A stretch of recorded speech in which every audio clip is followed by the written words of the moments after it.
Daily Bible word தமிழுக்கு அன்புடன் வரவேற்கிறோம். இன்று நவம்பர் 14, 2025. பொதுக்காலம் 32ஆம் வாரம் வெள்ளி.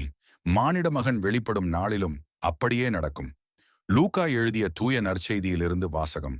அதிகாரம் 17. இறை வார்த்தைகள் 26 முதல் 37 வரை.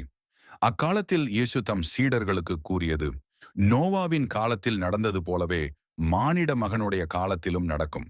நோவா பேழைக்குள் சென்ற நாள் வரை எல்லாரும் திருமணம் செய்து கொண்டும் உண்டும் குடித்தும் வந்தார்கள்.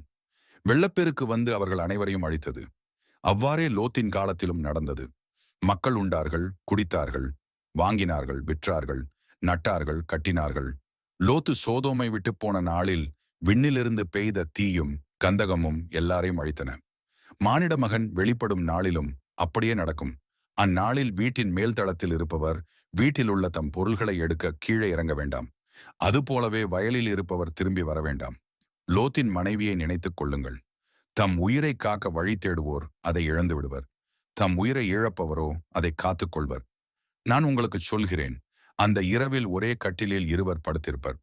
ஒருவர் எடுத்துக் கொள்ளப்படுவார், மற்றவர் விட்டுவிடப்படுவார். இருவர் சேர்ந்து மாவரைத்துக் கொண்டிருப்பர். ஒருவர் எடுத்துக் கொள்ளப்படுவார், மற்றவர் விட்டுவிடப்படுவார். இருவர் வயலில் இருப்பர். ஒருவர் எடுத்துக் கொள்ளப்படுவார், மற்றவர் விட்டுவிடப்படுவார். அவர்கள் இயேசுவை பார்த்து, ஆண்டவரே, இது எங்கே நிகழும் என்று கேட்டார்கள். அவர் அவர்களிடம், பிணம் எங்கே இருக்கிறதோ அங்கேயே கழுகுகளும் வந்து கூடும் என்றார். இது ஆண்டவரின் அருள்வாக்கு. இறைவா, உமக்கு நன்றி.